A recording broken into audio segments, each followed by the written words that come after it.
प्रधानमंत्री नरेंद्र मोदी आज वाराणसी के दौरे पर हैं। इसी कड़ी में प्रधानमंत्री मोदी ने जापान के सहयोग से बने अंतर्राष्ट्रीय सहयोग एवं सम्मेलन केंद्र रुद्राक्ष का उद्घाटन किया। इस दौरान प्रधानमंत्री के साथ जापान के प्रतिनिधि भी मौजूद थे। रुद्राक्ष कन्वेंशन सेंटर में पहुंचते ही सबसे पहले प्रधानमंत्री मोदी ने रुद्राक्ष का एक पौधा लगाया। इसके बाद प्रधानमंत्री ने शिलापट्ट का अनावरण कर रुद्राक्ष को देश को समर्पित कर दिया। कार्यक्रम में राज्यपाल आनंदीबेन पटेल और उत्तर प्रदेश के मुख्यमंत्री योगी आदित्यनाथ भी मौजूद थे।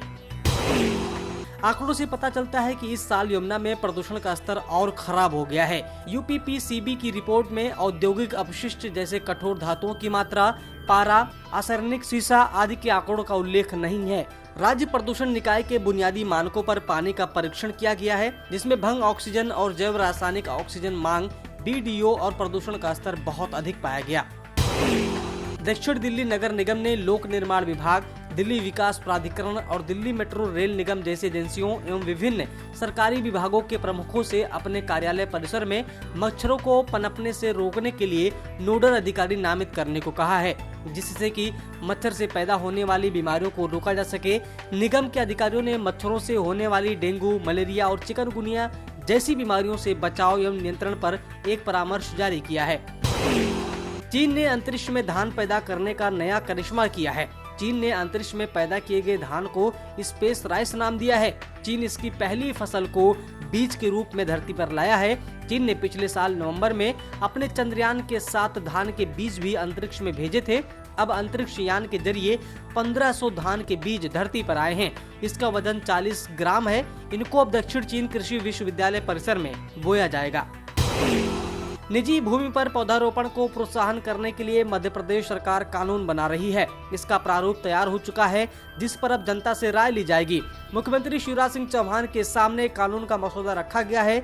उन्होंने पर्यावरणविदों, वन विशेषज्ञों, जनजातीय जीवन, राजस्व विभाग के विशेषज्ञों सहित जन सामान्य और किसानों से सुझाव लेने का भी निर्देश दिया है। विश्व स्वास्थ्य संगठन ने कहा है कि कोरोना की तीसरी लहर का शुरुआती चरण आ चुका है। WHO के प्रमुख ने विश्व भर के संक्रमण के मामले और मौतों की संख्या एक बार फिर से बढ़ने को लेकर चेतावनी देते हुए कहा कि तीसरी लहर अपने शुरुआती चरण में है। उन्होंने ये भी कहा कि कोरोना वायरस निरंतर अपना रूप बदल रहा है और इसके परिणाम स्वरूप अधिक संक्रामक रूप सामने आ रहे हैं। एक ताजा शोध में दावा किया गया है कि 6.6 करोड़ साल पहले उत्तरी अमेरिका में धरती से एक विशाल एस्टेरॉयड टकराया था, जिससे समुद्र के अंदर करीब 1600 मीटर तक ऊंची सुनामी उठी थी।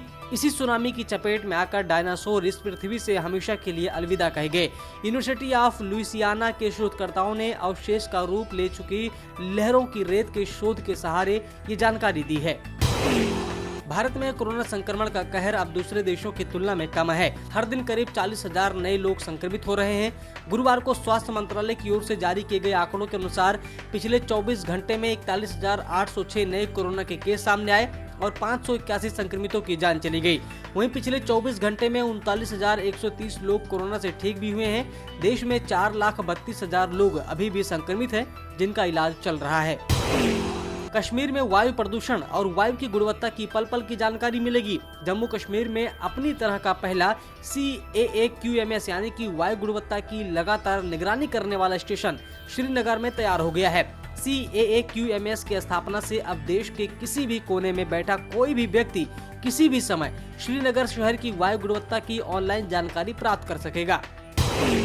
हिमाचल प्रदेश और उत्तराखंड के कई इलाकों में लैंडस्लाइड हो रही है। हिमाचल सरकार ने भूस्खलन और बाढ़ के चलते लोगों को यात्राएं स्थगित करने के लिए कहा है।